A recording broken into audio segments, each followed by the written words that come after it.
left-hand corner, you should see live on YouTube. It's Hello You. Yeah. To our third virtual open mic for Hello You Stand-Up Storytelling. Couple of things I want to bring to your attention.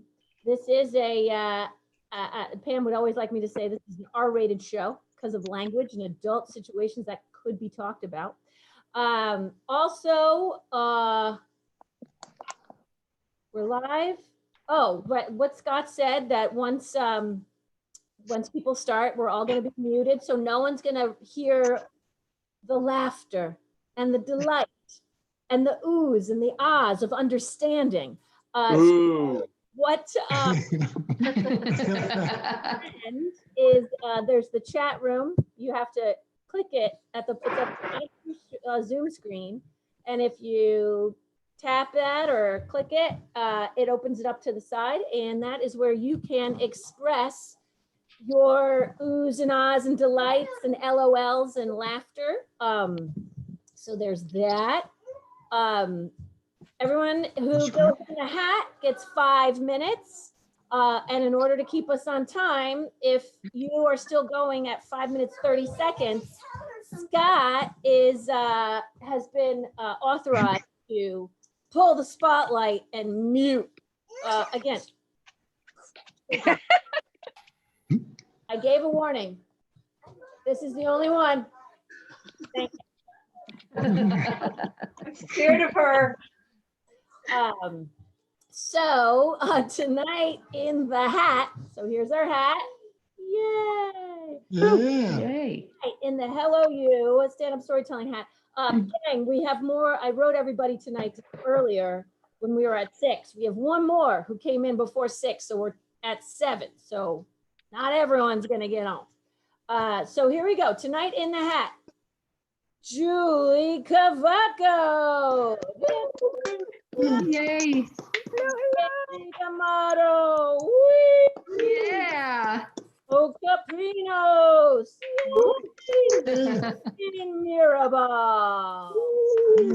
Dana Ruben. Yeah. Talarico Strum. And finally, Indra Tracy. Yeah. I just have one insight that I always like to start our show with one insight from the last few weeks. And I've been practicing a lot of meditation during this time. It's not something I want to do, but I find that I need to because I'm with my family all the time. I love them. I love you. 24 hours a day. It's hard. So I start, instead of like reacting, I just notice. They say you should just like notice what's happening for you instead of go there. So, I start thinking like, okay, I notice I'm still home. I notice that my kids are still looking at screens. Okay? I notice that I can smell myself. I notice that I am still dwelling in a low level of anxiety that's clicking into frustration from time to time. I notice that I want to flip this fucking table. So, I pass that along to you as a tool to get us through these times, this strange and sad time. So let's begin the show, shall we? So everyone, please welcome to the virtual Hello You stand-up storytelling stage. Hey kids, come here, be useful. Pull a name out of this hat. Shake a leg. Thank you. Christine Marable. Woo! Got 5 minutes. 5 minutes. All right. I'll try to use them up. Okay, thank you. I'm going to read a poem, and it's in Spanish and in English, and then I'm going to give you a little bit of insight of something that I did today. So the poem is untitled, and it goes as so. Las galaxias, las estrellas, las planetas, mis ojos, tus labios, hecho por el mismo material usado para formar el universo. Tú y yo, y él y yo, y nosotros y ellos, somos iguales. Somos árboles en el mismo bosque, individuales pero unidos. Somos el raíz y la tierra. Somos la lluvia y el sol. Somos todos conectados. Somos el aire alrededor. Siempre recuerda que lo que afecta a uno afecta a todos. Somos conectados, aunque somos individuales. The galaxies, the stars, the planets, my eyes, your lips, made by the same material used to form the universe. You and I, and he and I, and us and them, we are the same. We are trees in the same forest, individuals but united. We are the roots and the ground.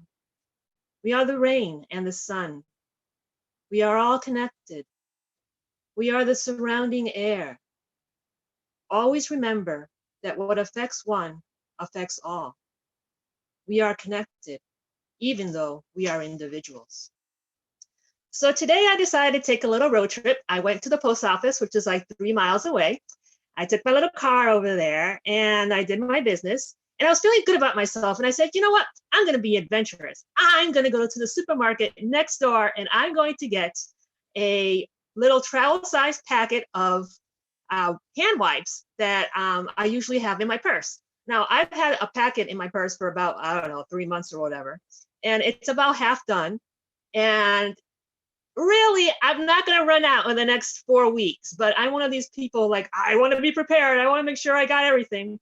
So I decided I was going to go to the supermarket, and this is a supermarket I'm not familiar with, so I didn't know where they would be. So I put my little mask on, which looks like it's a bandana, so I look like a bank robber. And I noticed that almost everybody there had masks on. And I thought, wow, this is great, because to me, the United States is such an individualistic country that, you know, everybody does their own thing and they're not going to be bossed around or whatever, that I did not think that we would all be wearing masks. So I was pretty happy to see that. So I was walking around trying to find the aisle where I could find the hand wipes.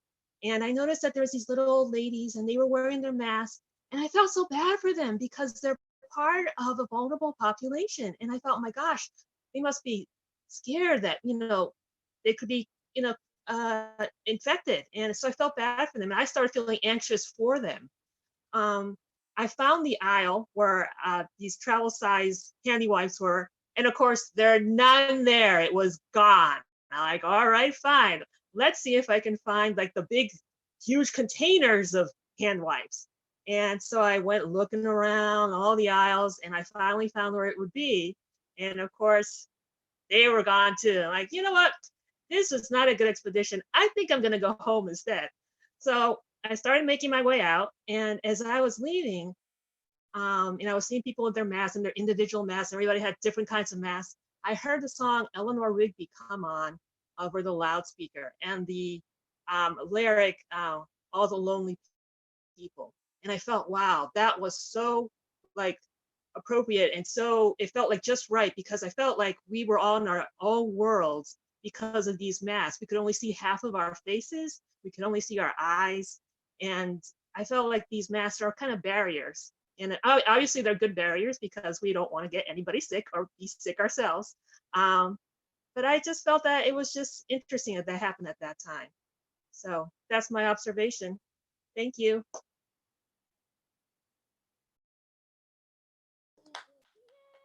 Christine Marable. Thank you, Christine. That was beautiful. That's what I love about Hello You and our storytelling and our stand-up, is that we can go from so many profound to profane places.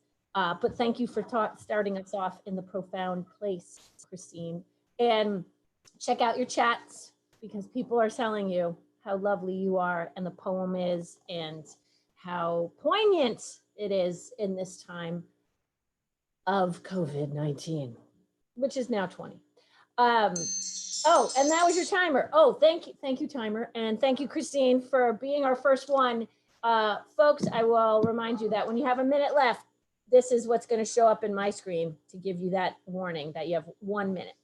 Super duper, my helper over here just handed me the new name, and the name, our next performer is Michelle Tallarico Strom, ladies and gentlemen. AKA Boats and Hose. Let's see it. Boats and Hose. Y'all know that's right about me. Y'all know right about Tally. So here in this new world that we find, I like to bring my insights and what has been making it a little bit easier to get through this. And I think everybody's relying on the arts and entertainment. We're all relying on movies. You see this? This is my DVD collection. My husband and I look at each other every single night and we go, what do you want to watch? And we say, I don't know. We don't have anything to watch. That's not true. Netflix only bears so much. We binge watch like you wouldn't believe it.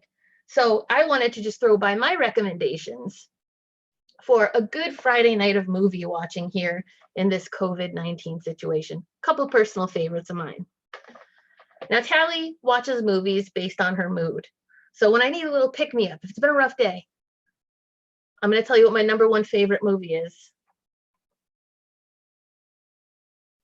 Okay. What a feeling. That's what makes me feel like I could do anything. A small town girl becoming a steel worker, riding a bike on town.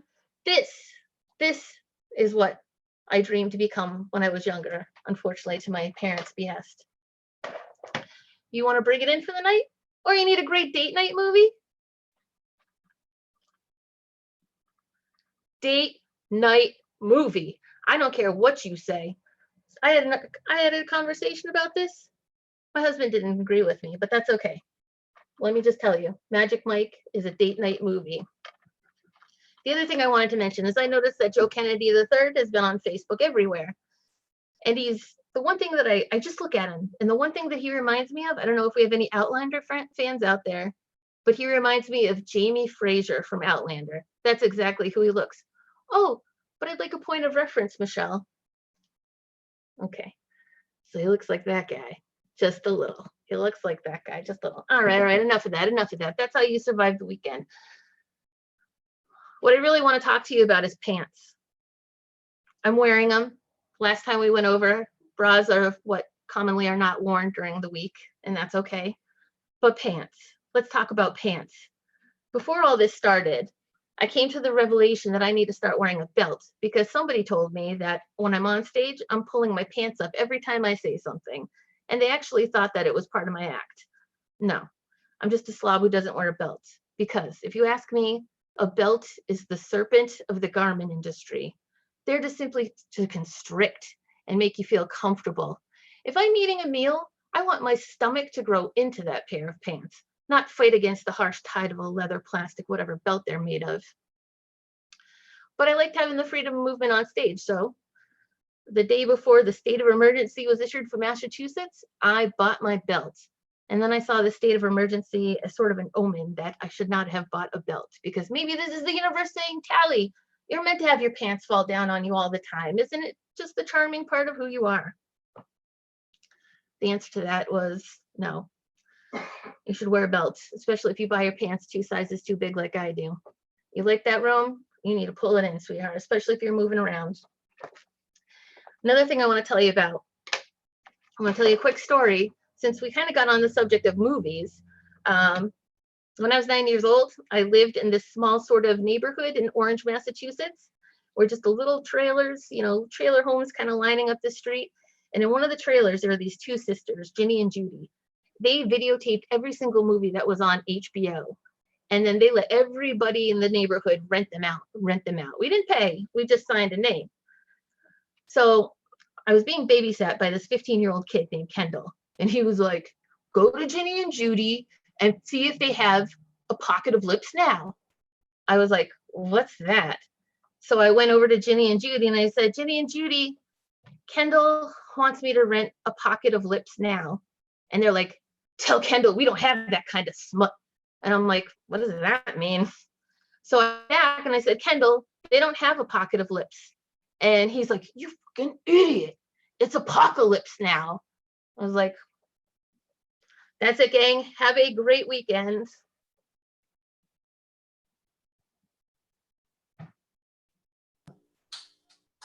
Thank you, Michelle Talarico Strom. That was awesome and hilarious. And put it out in the chat room, people, for how much you enjoyed it. I have to say, yeah, Apocalypse Now, pocket of lips, which would make me think that there really is a title like that they knew about to think it was smut immediately. They'd be like, we don't have that movie, but we wish we did. Oh, and there was that timer. So thank you. Thanks everyone for staying within the time limit. And I have to say at the start of the set, I was really interested and anxious because when you said, I want to talk about movies, I thought you said, I want to talk about boobies. And I thought, well, all right, here we are. Let's just see what happens. But it was movies. And thank you for Magic Mike. Never heard of it. So we're going to take a look at that. All right.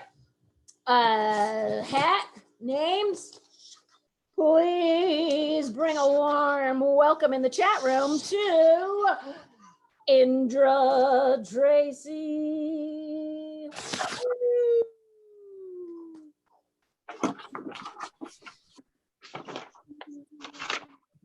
Looking for something. Am I unmuted? Okay. Kelsey, your wish is my command because I'm going to talk about boobies. Actually, I'm going to talk about bras and dressing rooms, also called changing rooms. Some of these little remote boudoirs are very bleak and poorly lit, and yet we have to make important decisions in there that have sometimes a long-lasting impact.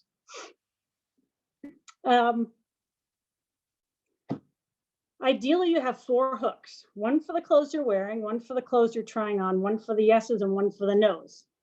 More typically, you have 3 hooks, which means the clothes that you're wearing have to get placed on that little stool in the corner, which I swear is coated in Teflon because your clothes always fall to the back, right where the cleaning people don't go. Sometimes there's only 2 hooks. These dressing rooms are designed by men. They're inconvenient because the yeses and the nos have to share a hook and they argue. Sometimes there's only one lone hook. This makes no sense. Who does this? I'll tell you who, someone who flunked out of engineering school. Then there's always the one single huge ginormous mirror, which means if you want to look at your butt, you have to do the owl. Nicer dressing rooms have the tri-mirror, but that's really too much information. And then there's the ubiquitous single fluorescent light, which is usually positioned slightly behind you, which means that anything that's not completely flat, which is everything, casts a shadow. So what you thought was kind of nice padding ends up looking lumpy and rippled like the ocean on a windy day. Also, if you're fostering some image of yourself from high school, or you're on the dysmorphic spectrum like myself, seeing yourself in a mirror in these conditions is sort of like watching a movie when the scary part comes. You don't want to see it, but you can't turn away. So these are not where our best decisions are made. Sometimes, in fact, you get home and something doesn't even fit. Like 10 minutes ago in the store, these jeans fit me perfectly, but now I have muffin top. Like, what happened? Well, you didn't magically gain 5 pounds on the ride home, but when you were in that little fun room of mirrors, you were sucking your gut in because that's how you get through that nightmare. So the system was kind of rigged. So let's move on. I'm not going to walk you through the selection process because it's kind of tedious, but let's assume you made it through the gauntlet and you're back home with your selections. Now the question is, which bra for which occasion? We're all familiar with the 3 basic categories: the indoor bra, the outdoor, and the jog bra. The jog bra is self-explanatory, but the other 2 categories have subcategories, which I will explain. The first bra. This is the bra you wear on your 3rd date with a new person. It's hot, it's sexy, and it says, I'm going to get laid tonight. It's also a little bit like wearing a bed of nails. It just pokes into you everywhere. If you had to run to catch a bus, you would flop right out.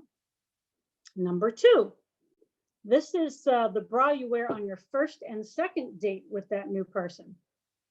Because in case they catch a glimpse when you bend over, you still want it to be sexy, but it has to be more sustainable. This one will last you through dinner, through a movie, through a walk in the park. And it would narrowly pass the catching the bus test with some assist, like if you hoisted and then slide when you're running. And I do often wonder, I hope you could see what I was doing. I often wonder in real life if I'm fooling anybody when I do that. This bra can also double as the Mardi Gras bra, woohoo, or the spring break wet t-shirt contest bra. I'm not condoning that behavior, but just these are the facts, okay? Then there's bra number 3. This is the bra you wear to work and when you're going on errands. It's attractive, but no frills. It's fully supportive. And if you had to give someone the shirt off your back, you could maintain your dignity, but you're not going to turn any heads. And there's number 4. This is a little tricky. It's the airplane bra. It has to be totally comfortable, but cute in case you run into the pilot in the lavatory. Number 5. This is a new category. It's the Zoom bra. What about the Zoom bra? Once you position them, they'll stay in place as long as you're not moving. And when your meeting is over, it nicely transitions into the in the house during the daylight bra, meaning if the Amazon delivery person needs your signature, you would not embarrass him. Number 6, my favorite, the nighttime bra. This is cozy, this is cotton. It doesn't do much, but it does prevent unnecessary like bobbing and weaving. Number 7, the final bra is the laundry day bra. It's your last resort. It has holes in it. It's all stretched out. If you ended up in the hospital, you would embarrass your mother. But it serves one purpose. It absorbs the under boob sweat. Now, I want to leave you with one thing, a takeaway. Believe women when they tell you they need a second bureau. That's all. Indra Tracy, people, providing such an education for so many. I think Jeff said it best for me as well. I am getting such an, despite being someone with mammary glands that developed at some point, I just have a one bra. But it's nice to know that there is such a spectrum of bras out there. So thank you, Indra. Thank you. See, we learned so much here, still virtually at the Hello You open mic. Gang, let's see who the hat has for us next. I wish it could talk like the Sorting Hat. If it was my father, it's my father's hat. Then he'd go, okay, sweetheart, let's see. Who's next? I'm sorry, I have to go to the bathroom. Oh, no, but before I go, it's Joe Capinos.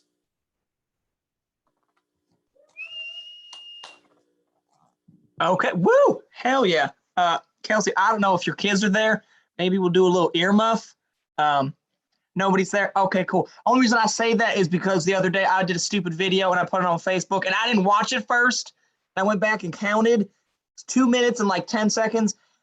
And apparently I was able to say fuck 34 times in 2 minutes and 10 seconds for an average of every 4 seconds, which if you were doing shots for every fuck I said, you would probably die. It was unreal. So I just wanted to do the earmuff thing first. Also, to comment on Tallarico shit, I have to be careful with suggesting things to watch on Netflix.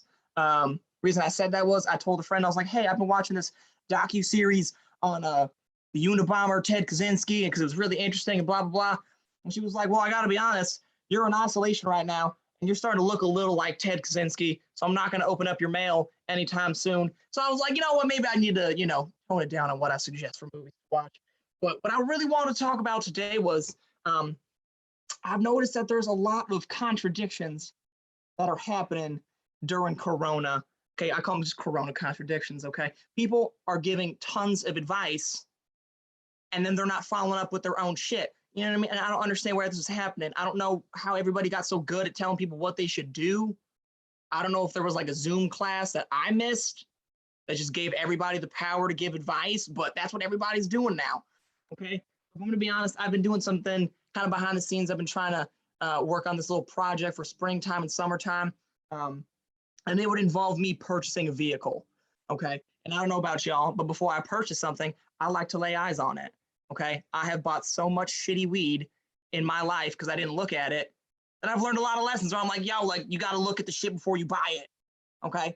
But I know we're on, we're in Corona and we're doing all this stuff. So it's a little bit weird, to try to sit there and go meet up with somebody to, purchase a vehicle. But there are things that you can do to make it safe. Okay. Wear a mask, put on some gloves. Okay. Bring a bunch of sanitizer. According to the president, you can just inject yourself with Lysol and you'll be good. There's things to do to help out if you're going to do something like that. You know what I mean? So it doesn't have to be so sketchy. Well, I told a friend what I was thinking about doing. And he sat there and said, hey, I don't think you're taking Corona in quarantine very serious. I don't think you're really giving this all the attention that you should, because you're going out and trying to do something like this. And it doesn't seem very smart to me. And they were really harsh in their explanation. So I was like, maybe I'm not taking it seriously enough. Like maybe I'm a little bit too lax and I really need to reconsider, what I'm doing, but then like a day later, I was talking to the same person and they sat there and they were like, oh, blah, blah, blah. I'm thinking about meeting up with this person so we can fuck. I was like, bitch, excuse me. I'm sorry, what? You're trying to meet with somebody during Corona in the quarantine, during the thing, and you want to have sexual relations with a stranger person that you don't know. You're gonna tell me that I am being irresponsible when I'm trying to look at a car, but you're trying to sit there and look at some lab dick and stuff. And I get it. Like, it's okay. You know what I'm saying? Like, you can do, I'm not trying to shame, okay? We're all people. I know what the urge is like. We're all in quarantine. I get what it's like to want some physical contact. Like, I totally understand. But how are you going to sit there and tell me what I should do and you're going to contradict it? Like, I can do these social distancing things. You know what I'm saying? Like, I don't know how you can give a hand job with a rubber glove on. That sounds like there'd be a lot of friction and chafing involved, and I don't think I want that. How are you supposed to give a blowjob with an N95 mask? I don't know how that works. I don't understand that. How can you social distance and be 6 feet apart if he's 6 inches inside you? I don't understand. Like, I'm just saying, I'm not trying to be, I'm not trying to shame. You do what you got to do. But I'm like, how are you going to sit there and contradict yourself like that? You know what I'm saying? Like, I don't know. I was just like, it's like if there was like a drug addict, say you had a friend who was like a drug addict, and they were really concerned at the time and they were struggling. They're like, I don't know, I'm just really on the edge here. You gave them some advice and you were like, bro, don't do it. You can get through it. You don't have to go down that dark road. But pass me that crack pipe right next to you because I'm trying to get high right now. Like, you can't tell someone to not do drugs and then do drugs. It's 5 o'clock. I'm trying to smoke some rock. Like, no, you can't do that shit, okay? So just be careful with your advice. If you're going to give it, you should follow it. Appreciate y'all having me, and we'll catch y'all later. Thank you, Kelsey.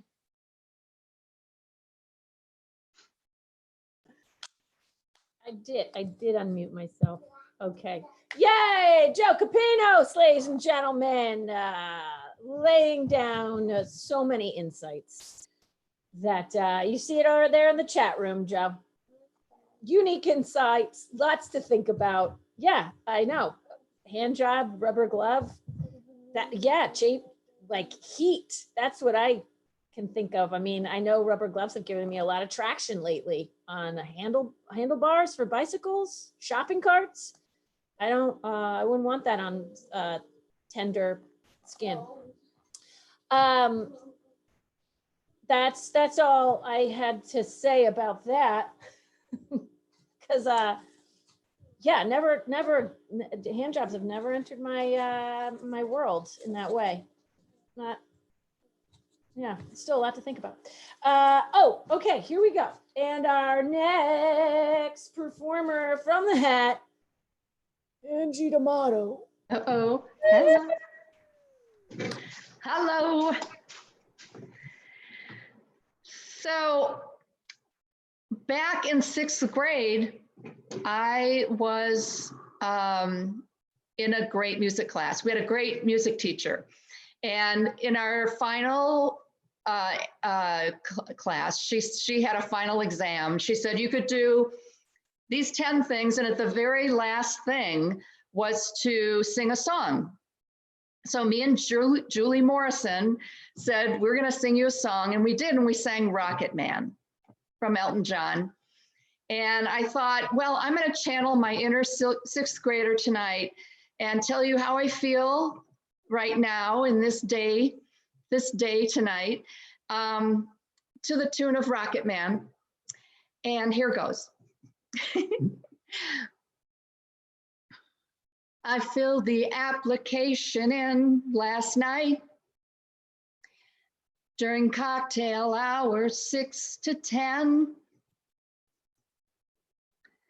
And I hope to hell it's right before I hit send. And all those questions for my LLC, 1040 or 1099, government, would you help me please? I check my email all day and night. 0 answers, nothing new. Don't leave me hanging here like a monkey in a zoo.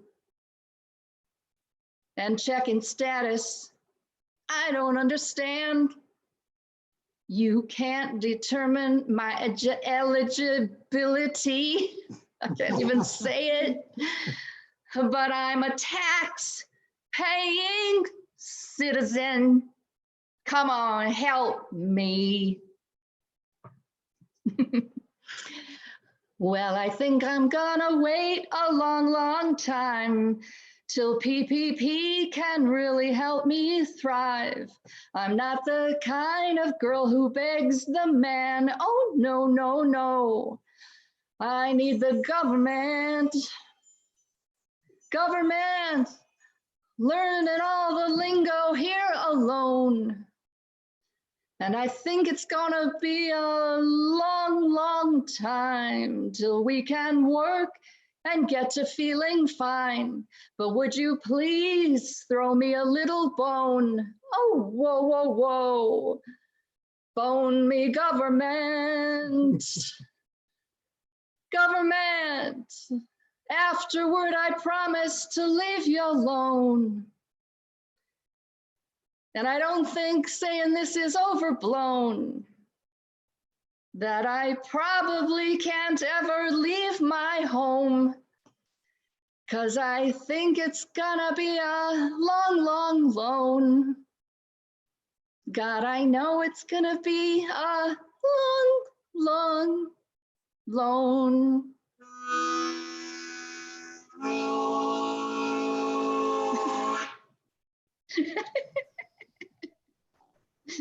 Night. Yeah, D'Amato. And I think Sandy on the mouth harmonica. Yeah.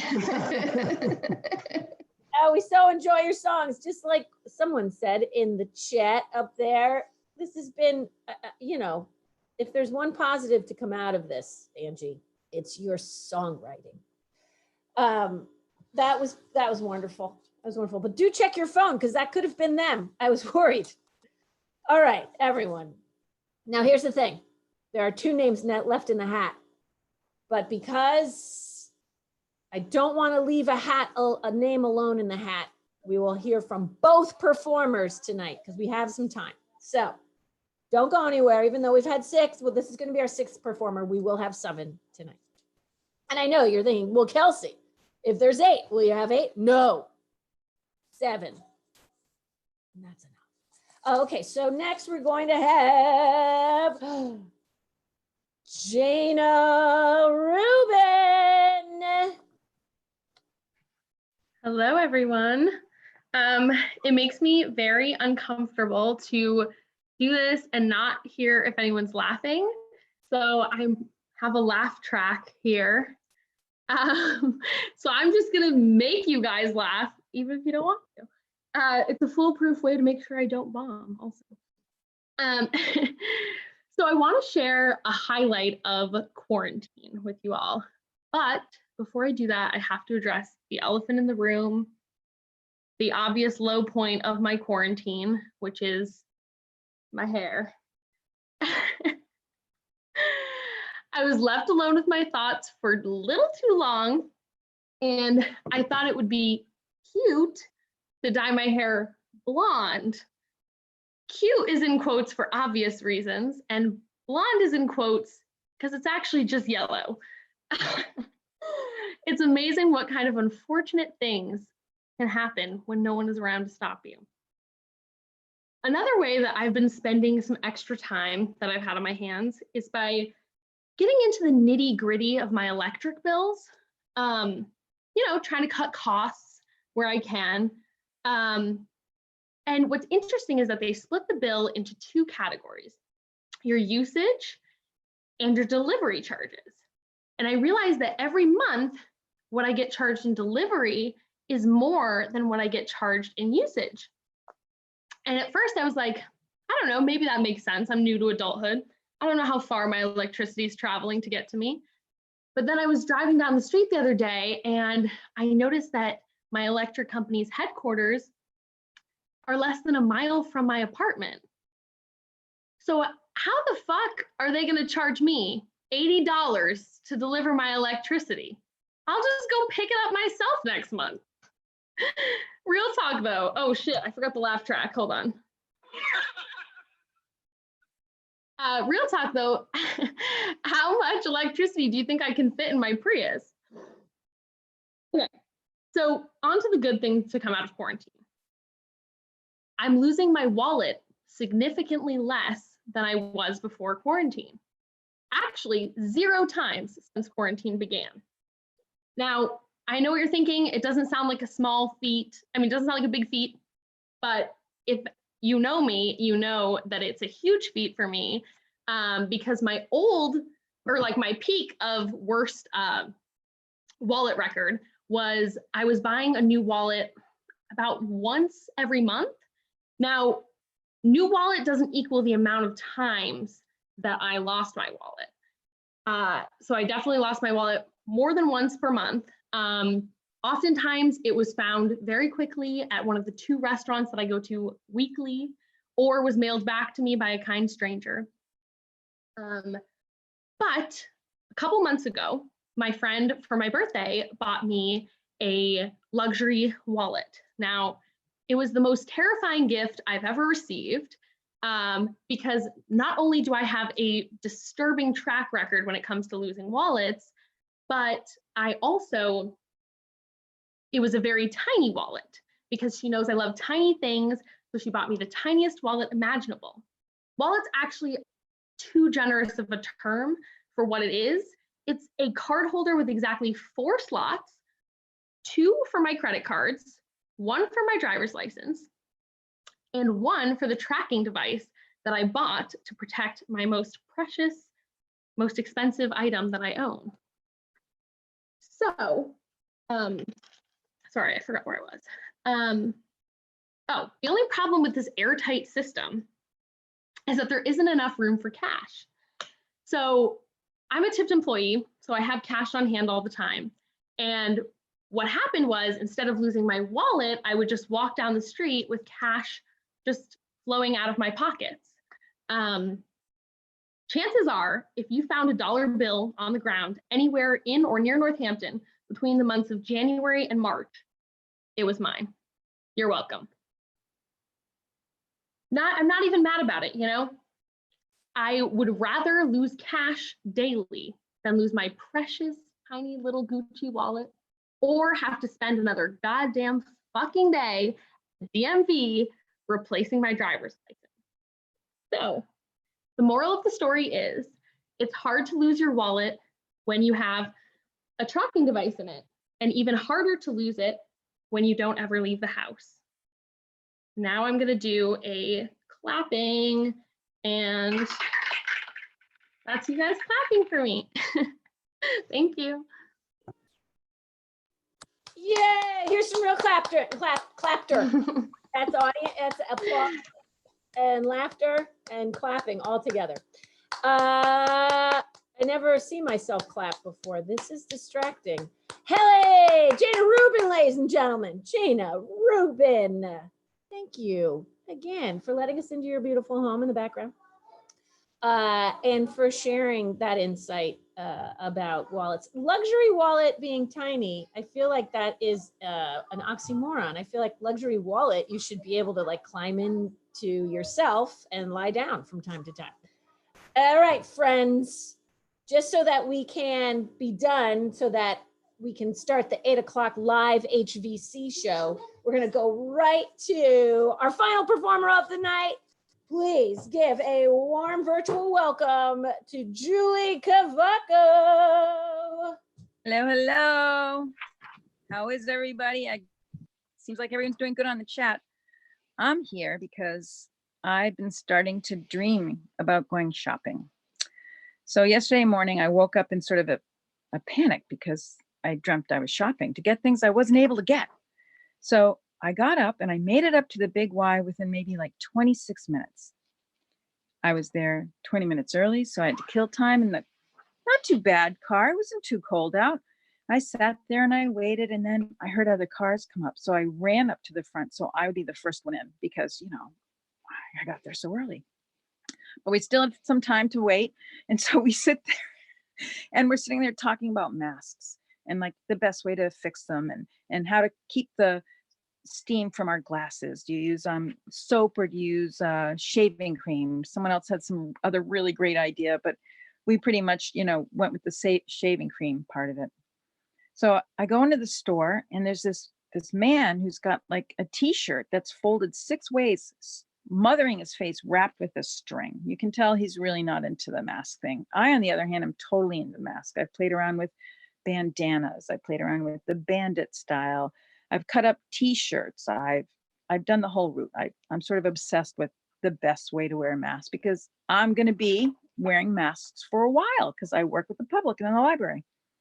So I walk in and this woman says, well, you know, BJ's, they're starting to card. And I'm like going, well, I'm like over 60, but I think it was a plug. I think she didn't think I was over 60. So that's really not a bad thing if someone thinks I'm younger than 60, right? I don't think that's so bad. So I'm walking through the store and I get the absolute last thing of kale. Who would have ever have thought that there's no kale? You know what I mean? You would think that there's always going to be kale. I'm getting everything I need. I don't need pasta, but I was thinking I'd get some spaghetti. The entire pasta shop section was totally wiped out clean. There was not anything except like that $8 handmade dried bag there. I went to get rice and the only thing you could get would be the really giant bags. So I ended up like getting the small, like a Boreo rice and the Japanese rice and then the sushi rice, which is the same thing.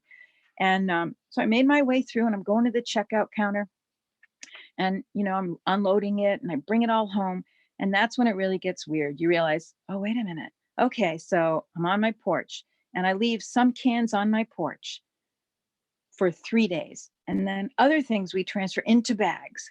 And then I like the K with the ale, by the way, or the ale without the K, one of the above, the comment. And so my house is all strewn about. So we've got the stuff on the front porch that's quarantining for 3 days. We have stuff in the back area in the paper bags that's waiting for 24 hours because it's paper. And then in the pantry, we have some more things that are, you know, you can't leave out because raccoons will get to it. And then the rest of it, we filled up the sink and I ended up bathing the milk containers like they were my children back in the day when we were giving them baths. We're dunking them gently and handing them off to my husband so he can cradle it in water, you know, and rinse it off and dry it off. And we just, the amount of work you put into it is just crazy. I'm embarrassed to say that somehow I have spent, I think, about $1,000+ on food in the last 5 weeks. And my only consolation is that I've made a lot of soup for my neighbors. We've got a bunch of elderly neighbors and friends. So I make a lot of soup and I deliver it in jars, things they can dip in the sink and wash off, and you boil it so it's all safe and sound. So I do find some justification in that, but that's a lot of money for a lot of food in a vegetarian household. So I just want to say to you, if you ever need any soup, please track me down and I will bring you some soup, because that's what we need to do to get through this whole thing, is keep an eye on everybody and help each other out. So it's been not really what I meant to say anywhere on here, but it's been fun talking to you guys, and I hope you guys are doing well, and take care of yourselves. And that's it for me. Woo! Julie Cavaco, everyone. Oh, this is just such a delight. It's so nice to see you all and then to read everything in the chat room. You're all such good people. And thanks for all the learning, people. Thanks for all the learning. And let's hear it for Christine Mirabal, Michelle Tallarico Strom, Angie D'Amato, Joe Capinos, Indra Tracy, Jana Rubin, and Julie Cavaco, people. So gang, if you stick around or go get a beverage and then come back at 8 o'clock tonight is, of course, HVC Live. And Not in Charge will be doing their virtual version of their mastery. And then tomorrow night, a few understudies are going to hang out with Scott on HVC Live. Right now, it looks like it's Scott and Paul McNeil, but who better to spend time with on a Saturday night? And then Sunday night is Dark, of course. And then they'll be back on Monday. And you can subscribe to the YouTube channel so that you will get those alerts. Do you get an alert? Or as my daughter says, alert, alert, because I think she feels like the word is alert, that we have alerts, and singularly they are alert. Anywho, this has been a pleasure. Love seeing you guys. Love being together. The next one will be 2 weeks from tonight. So that is going to be May 8th. In the meantime, just keep taking care of yourself. All right, and be gentle, because it can be hard, but being here together makes it easier. So love you guys. Have a nice night, and we'll see you soon. Bye. Thank Bye, everybody. Bye, everybody. Everybody. Chelsea. Everybody. Yeah, thank you. Have a Perfect. good night. Great job. Yeah. Bye, Chris. Good night. Bye, Sanji. Good night. Yes. Night. Everybody. Stay healthy, everyone. Bye, y'all. Well. Bye, Jenny.